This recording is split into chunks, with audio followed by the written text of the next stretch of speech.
Since the sexual revolution, attitudes toward homosexuality have changed dramatically. All people want is to be loved, and if people are going to hate on love, that's really ridiculous. Gay and lesbian clubs, pride parades, and gay marriage. For gays and lesbians, the battle seems to be won. Gay is okay. Those who oppose gay and lesbian values can expect labels of bigotry and hate. Widespread approval of sexual freedom extends to everyone, except perhaps one segment of the population. Those who seek to leave homosexuality and pursue heterosexuality instead. These men and women have homosexual feelings but don't accept a gay identity. They believe homosexuality is not who they really are and instead seek a way out. But those seeking a way out can expect a hostile reaction. Their choice to leave a gay identity is often seen as a betrayal of the LGBT community, leaving them as outsiders. Some of them seek therapy to help them make this change, but their options are limited and sometimes in the face of heavy resistance. Plenty of gay leaders say this kind of therapy is dangerous, homophobic, and that no one can actually change their sexuality. As long as you've got this calcified religious extremist core in this country, you're not going to see this change. If somebody said to me, oh, this is just your religion, I would say, well, so what if it is? How is that your business to determine the validity of my religion? How dare you? Is that not my right? Some even say it should be banned. But others defend it, saying they changed and that everyone should have the freedom to choose their own path and whom they choose to love, even if that means leaving the gay community. A man with same-sex attraction who wants to do anything besides dive full into his same-sex attraction is really ostracized by the straight community. Probably doesn't understand him. The gay community is threatened by him and his personal stance. There's not really a community that does accept him. These men don't want to speak up. This topic is a hotbed issue for politicians. But now they want to tell us that we can't make choices on what we want to read. This is wrong. They're infringing upon our First Amendment rights. So who are these people at the very center of this controversy? Those who seek to leave the gay community. How did they develop these feelings they don't want? Why do they reject a gay identity? And is their change even genuine? This short story follows the lives of 4 men who found therapy and now say they've discovered a heterosexual nature deep within them.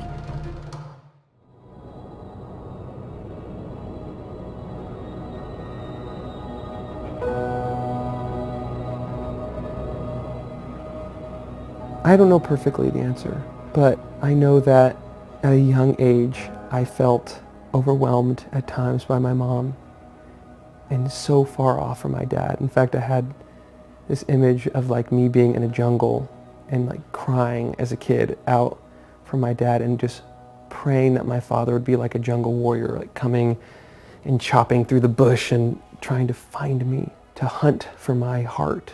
And as I got older, I think I really started sexualizing that yearning, that longing for being pursued by a man that saw me, my whole body, mind, soul, being, and said, you're enough. You're enough. Probably the biggest catalyst for change for me was when I was on I'll call it a splurge, and I hooked up with, I don't remember how many, probably at least 10, maybe 15 guys in a week period. And at the end of that, looking at myself in the mirror and just thinking, who have I become? What have I become? This isn't who I want to be. That's when I said, enough is enough. I don't have the answers. I don't know exactly where to go, but this can't stand anymore. Back when I was 17, I came across by accident this book that was called Loving Someone Gay. And I thought, wow, I need to read this. I need to understand if I'm gay. I hope to get the answers here. Sadly, there was no other view available next to that book or in the same bookshelf. So the whole book is about accepting that because you have some attractions to the same sex, you are gay. I've recognized and learned that in my own life there were two really searing events that kind of created detachment for me. So the first was my being born with a cleft and being separated from my caregivers, my mother. I knew on a cognitive level that I was wanted, that I was loved, and yet there was this thing on my face, and it made me feel like I wasn't. The second is from the age of 8 to 14, we lived outside of the U.S. and we lived in an African country. And when I moved back at the age of 14, it was chaos, let me tell you. It was during that time, like 15, 16, that when I just felt so inadequate for being who I was. The message was, I'm not presentable to the world, I'm less than.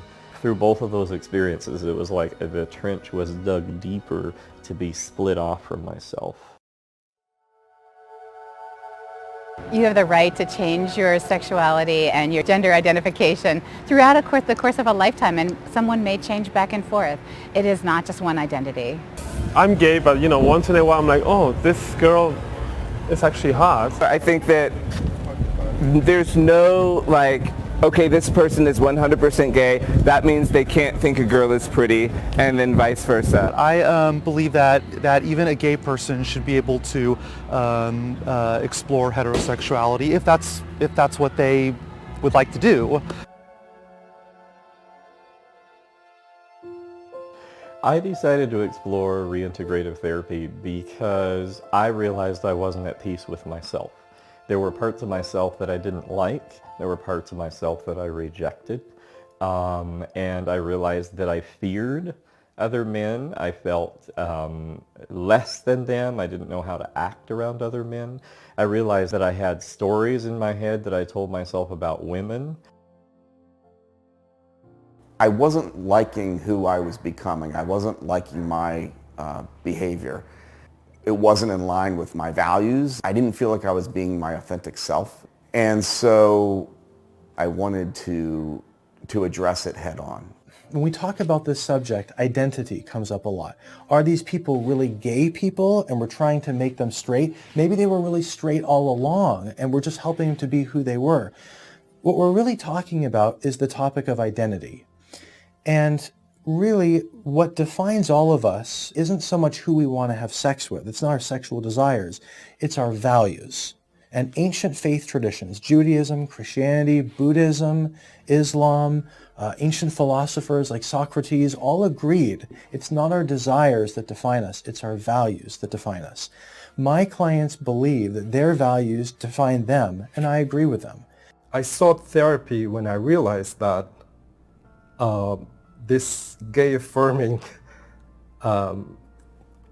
activities and dressing the gay man suit, putting on the gay man hat was really hard, and it didn't feel right.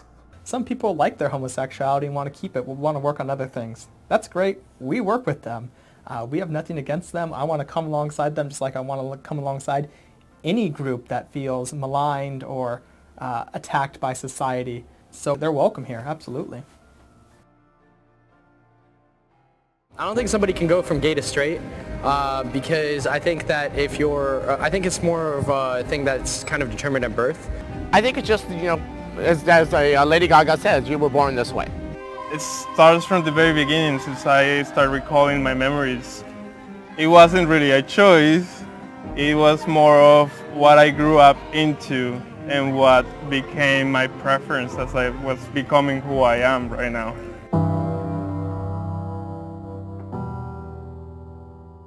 So many people who have same-sex attraction, they say, but I've always felt this way. Of course you've always felt this way. So we know this is coming from a very, very young age. It's a disconnect from the masculinity. So it's oftentimes these boys, they feel weaker, they feel unable to connect to males, they feel unable to connect to their father. That's probably the biggest one right there. The biggest factor for me was not having that, receiving enough affection and attention and care as a kid growing up by my dad, and then also not receiving it as much as I needed it from peers as well. As far as for everyone, it's really difficult to determine how every single person develops same-sex attraction. Because people are always like, oh no, I had this cousin, he has the best dad ever, and I've heard all these stories, and there's always these one-offs. But for the vast majority of men who develop same-sex attraction, it does come in a very standardized process. There was a series of seemingly unrelated events that little by little cornered me into this place where I was not affirmed as a boy. I was not affirmed by the men in my family. I was not affirmed by my father. I was not affirmed as a masculine being by my grandfather, by my uncle. I wasn't affirmed as a male by my mother, by my grandmother. And this was not intentional of them. What's not being talked about is that many of these men describe remarkably similar experiences in their childhoods. They keep describing experiences with a father who's felt distant to them, critical. The clients will often describe their mothers as intrusive, sometimes overbearing. And these clients oftentimes have a temperamental sensitivity. Now, if you put these factors together, it's going to increase the probability that the boy is going to have difficulty in terms of gender development, in disidentifying with the mother and identifying with the father. I wanted to be loved. I wanted affection. I wanted to be cared about. And I wanted it from my father, but then as a substitute, I wanted it from another guy. And when I wasn't getting it from a peer, then I ended up turning that into a sexualized nature. The perfect storm for creating same-sex attraction in someone, or male same-sex attraction at least. A father who's there and yet simultaneously not there. So he's uninvolved. He's always somewhere, but he's just unable for the boy to connect with. So he's not that he's out of the home. It's not that there's no father figure. It's that he's there and simultaneously unreachable for whatever reason. And then maybe the mother, sees that in the home, that the father's not taking up that slack, and she is like super mom. She's always involved, hands-on, and so the child has tons of female involvement and a very, very limited male involvement. That masculine world always becomes impossible to reach. It's hard because I think my mom had hoped that as kids we would be able to reflect to her what she had always hoped her family would be, which is maybe perfect. She struggled a lot with overreacting to us as kids and drawing us maybe too close, and my father pulled away a lot, and he was not able to be present with me emotionally. Ultimately, the individual's masculinity hasn't been fully affirmed. And why is it not fully affirmed? Could have a bad relationship to their father, or a distant relationship with their father. Their brothers could have been bullied in school, could have had sexual abuse, but they question their maleness, right? Their masculinity, they don't fully believe in it. What I see now is that I had attractions that were a result of a lot of my upbringing, and those manifested sexually. And once I dealt with, reintegrated, if you will, some of those issues, those attractions, first they dissipated and now they're virtually gone. Because of my shame about my attractions to other men, I really made a very severe cut between me and other guys. So in that way, I did not fulfill this need for masculine connection, to be a man among men.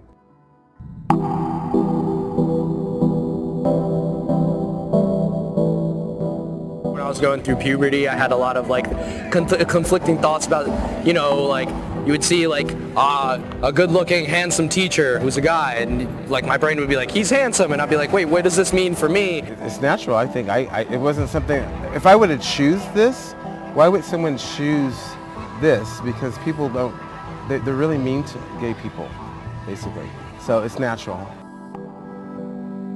When I first began this process of taking the glasses off and looking at my judgments and my beliefs about men and my beliefs about myself, is that those were two very separate things. It's like, men were this way, but as a man, I'm this way. So men are strong. Men are good looking. Men are stoic. They don't have emotions, right? Men have it all together. Men are mechanical. Over here, as a man, I felt weak. I didn't feel good looking. I didn't feel like I had what it takes. And so you can see is if I have those false beliefs, taking off the glasses again and recognizing they're false beliefs. Are men strong? Yeah, some of them are, but not all. Are all men mechanical? No. Are all men stoic? No. And so as a man, am I strong? Yeah. So learning to accept myself and my masculine attributes and learning to remove the negative feelings I feel toward other men. They started to come together. The changes in sexual orientation, they're a result of a much deeper process of understanding myself, of getting myself unstuck from where my childhood left me. This whole thing of trying to say, this happened to me and that person did that to me and that's why I'm like this is, it's fruitless for one. And the other is that there's so many nuances to this whole story, in my life anyway, that I couldn't just say one thing caused these issues. The more that the individual when they're young is being taken apart by their environment, right? The more shame they experience, the more criticism they get, the more protection of, no, you can't play with those other boys in the mud, you might get hurt, you're over here. The more message that they have that, wow, I'm different, I'm not good enough, I'm not, strong enough, then they start believing it, right? And they feel it, and then all of a sudden, once they hit puberty, now the sexual attractions start. I remember being in the hot tub with some friends in probably 8th grade, and another friend who was kind of late going through puberty saying, oh, I can't wait to grow hair into my arms. And they were so excited at becoming an adult man, and I was so afraid of that. And I think that is my experience of yearning for masculinity, but afraid to see it in myself, because afraid my own masculinity wasn't enough. My sisters had a doll, a very nice doll with blonde long hair. And one day I took a pair of scissors and gave the doll a haircut, like a boy style. And as I walk into the family room holding this doll, there's a total commotion in the room. My sisters crying, my grandmother shouting at me, my parents afraid because I was holding a doll and a pair of scissors on the other hand. The message here was, you've been a very bad boy and you should not make dolls into boys. Just keep them as they are and don't change things. This is pivotal in my development. The reason I did that was I had what every little boy has. I had masculine strivings. This is something that it's part of development. It's just that I got punished for them. The boy, as he goes into this particular phase of development, is going to have difficulty because the environment is not facilitating the boy's gender strivings, his masculine strivings. And the boy will try to reach out to and emulate other males around him, but if the environment is not conducive to that, in fact, if anything, if the environment makes it more difficult for him, this boy experiences a hurt and he retreats back to the mother and doesn't make that gender identity shift. That's what we see for many of our clients. Girls are their best friends. They know women like the back of their hands. But men are mysterious, men are exciting, men are exotic, men feel unfamiliar to my clients. Therapy might be a healthy process if the person who is self-identifying as needing that therapy is there with their own consent, is there with a willingness to achieve something that is just prescribed by themselves. You know, if a gay man is tired of the lifestyle, whatever that means to them, then you know, if they feel the inclination to, you know, explore relations with somebody that they normally wouldn't, then that's their prerogative. You know, who am I to judge? Who am I to say, oh no, you're gay, you need to only be with men?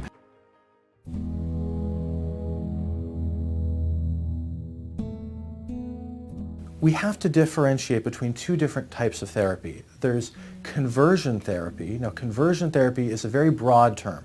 It's a very broad term. It's ill-defined. There's no ethics code. There's no governing body. Conversion therapy is something that's practiced by and large by unlicensed individuals. In reintegrative therapy, the client is in the driver's seat. The licensed psychotherapist says we can use evidence-based treatments to approach your childhood traumas or any sexual addictions you may have. And as that's resolved, the sexuality begins to change on its own. Well, that's one of the misnomers right there, is people think reintegrative therapy is conversion therapy, where you're trying to make someone move somebody from gay to straight.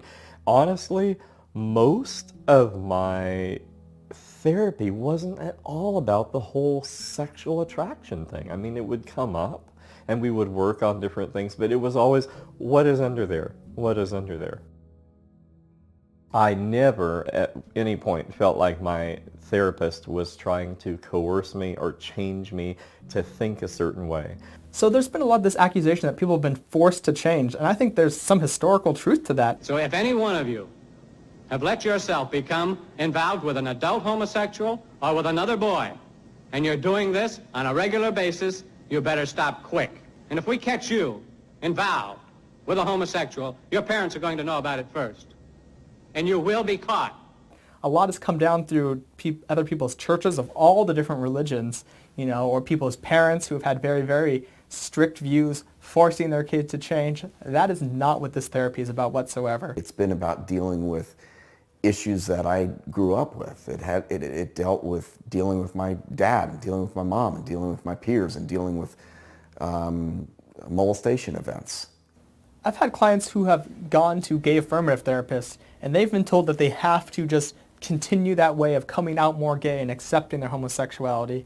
We don't force the client to choose that path. We let them choose either option. It's about understanding the shame that the person might feel outside of therapy, and getting to the bottom of that shame. Reintegrative therapy for me was finding the disparate parts of myself that had been lost and bringing them together and becoming whole.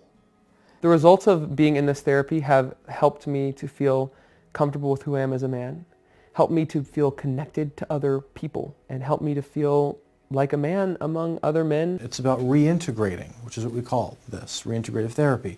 It's the idea of connecting to parts of ourselves that were split off, that were pushed away. Many of my clients felt that their masculine strivings were pushed away and shamed, and those masculine strivings were cauterized in a sense. I really actually liked the term reintegration, because it was these disparate parts of myself I wanted to go find and learn about and grieve and heal and pull together, and I always felt that from him. Our very first session, that was when I had a lot of shame and angst around my attractions. He said, I'm not going to promise that those will ever go away. And I was like, what? But that's why I'm here. You're supposed to fix me, you know. He's like, no. He's like, but I can promise that they will no longer disturb you, and that you will be living your life fully in however way you choose to and you want to, and that those things will no longer disturb you. And by gumbo, he's right. On a neurobiological basis, it's really hard, if not impossible, to get rid of data. But we can reconfigure data. We're not getting rid of something as if we're removing a part of that. A big misnomer is that we're trying to get rid of unwanted same-sex attractions. We don't get rid of anything. We help fulfill these men, and as they do so, the sexuality shifts on its own. It's not a guarantee. What you can be guaranteed of is dealing with wounds that you've had and becoming a wholer person. Yes, I'm gay, and one day maybe I will be with a woman. Just because I'm attracted to a man or woman right now doesn't mean I'll be attracted just to one or the other in the future. I think exploring your sexual fluidity would be like exploring your favorite ice cream flavors. You can be stuck to vanilla and chocolate your whole life.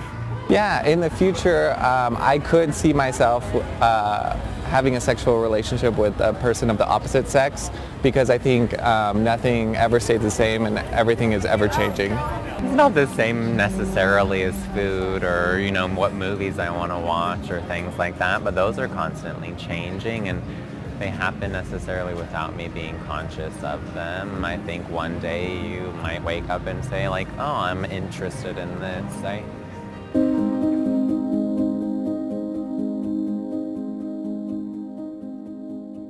In a broader context, we should be aware that 30 years of science has shown us that sexuality is fluid and can change for some people. It's not just scientists who are becoming aware of this. In 2016, the CDC released their statements on sexual identity. They polled people in the United States, and they found that more people, particularly young people, were identifying themselves as being sexually fluid, that their sexuality can change. This corresponds perfectly with neuroscience. We know that the specific regions of the brain that are most responsible for sexual preference are the same areas of the brain that change throughout the course of our life. What psychologists like to use is the Kinsey scale. It goes from strictly homosexual to strictly heterosexual, and there's, you know, all sorts of places in the middle, and that people can and do move alongside that. And if people can and do move alongside that, is it okay for someone to move more towards the heterosexual side, and is it okay for someone to move more towards the homosexual side? Perhaps it should be the person's own choice about where they want to move.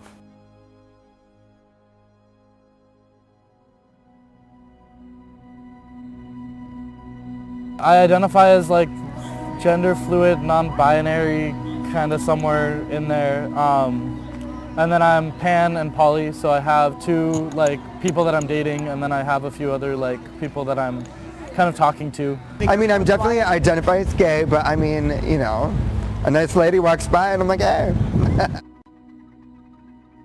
I wouldn't say that I have zero attraction to women. There were certain women I had some levels of attraction to, but it was minimal.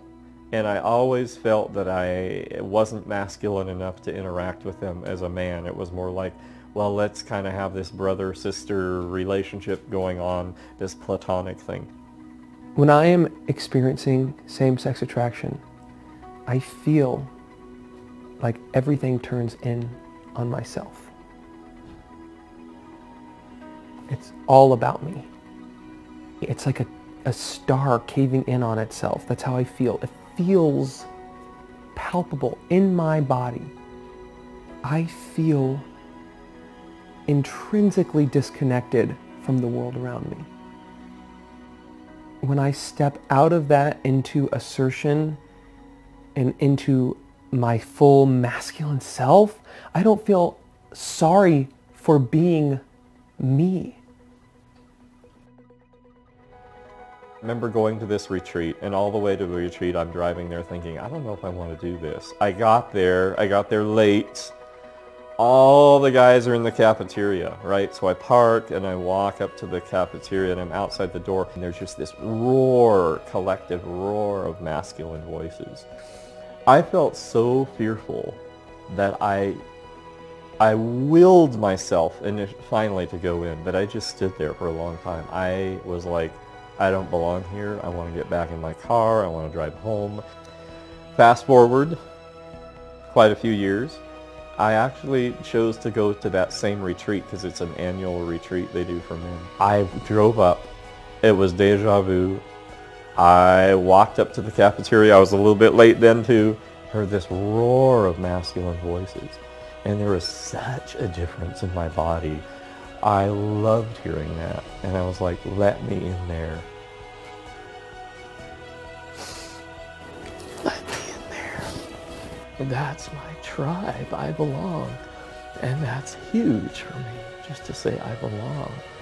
That was a big piece of work for me, is this recognizing that I'm a man among men and I belong in the world of men and I'm safe here. No, I mean, I mentioned that I've had an experience that might be categorized as abuse by someone else, but like I said, it left no scar on me, and I don't categorize it as abuse. I just was a younger person who had consensual sex with an older person, and I don't think it had a major impact. I think it was a healthy, mutually agreed upon experience between consenting people, even though I wasn't really able to consent as a young person. I was actually like sexually molested, not like anything serious, but as a kid, that sexual experience with a man early on could have definitely opened the door to me becoming gay in the future.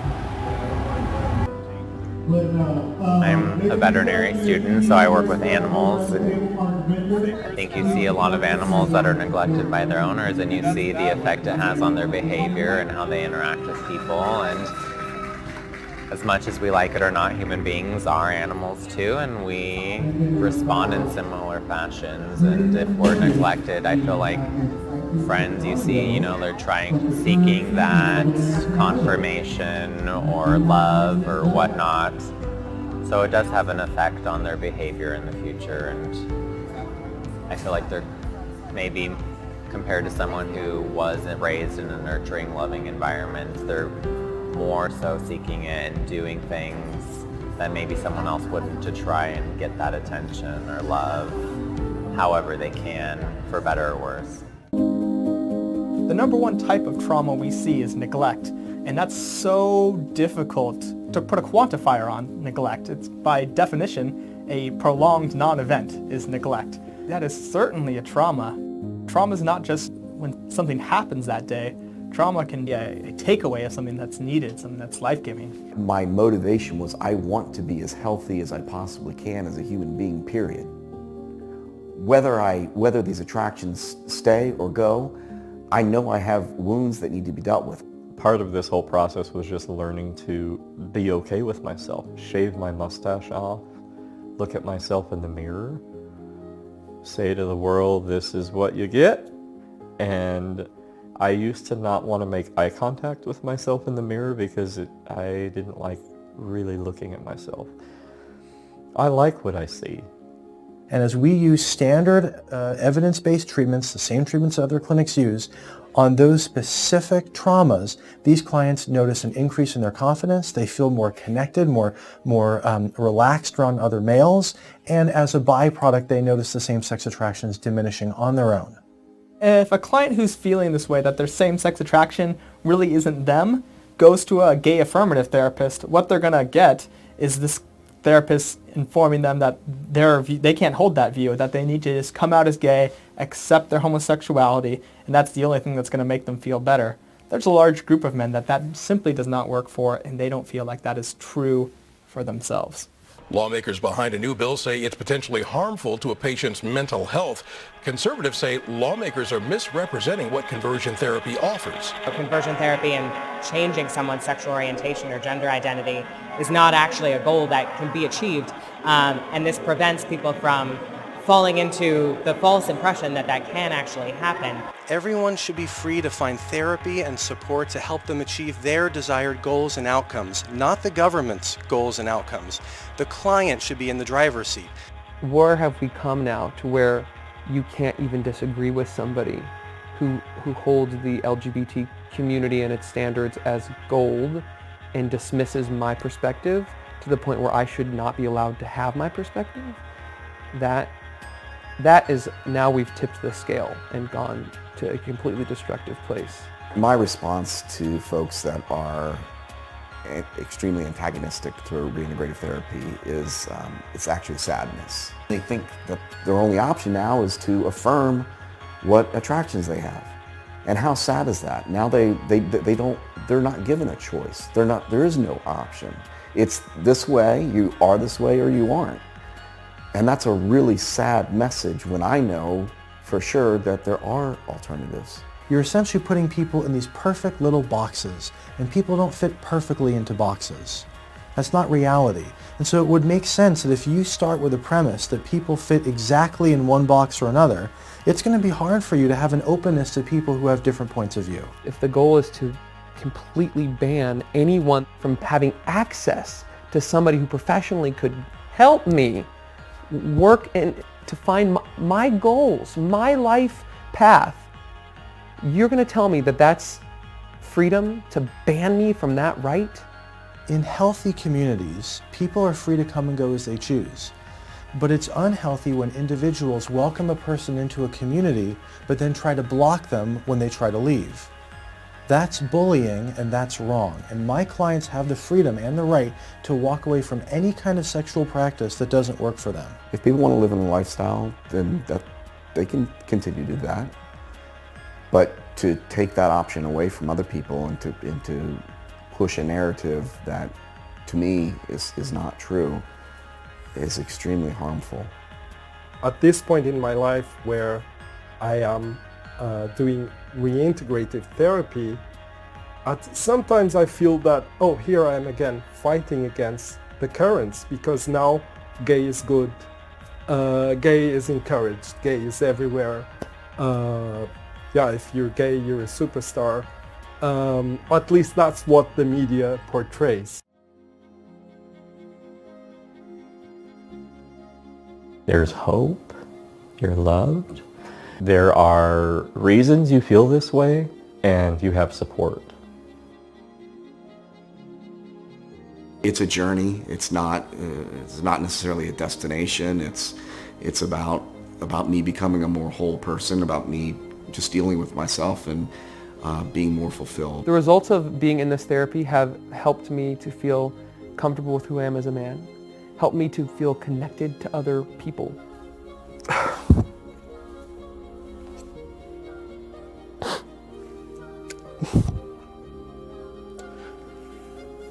So unfortunate that it took me so long to get to this reintegrative therapy. It's just exactly what I would have loved to have had in my late teens. It would be the answer to all my questions. But better late than never.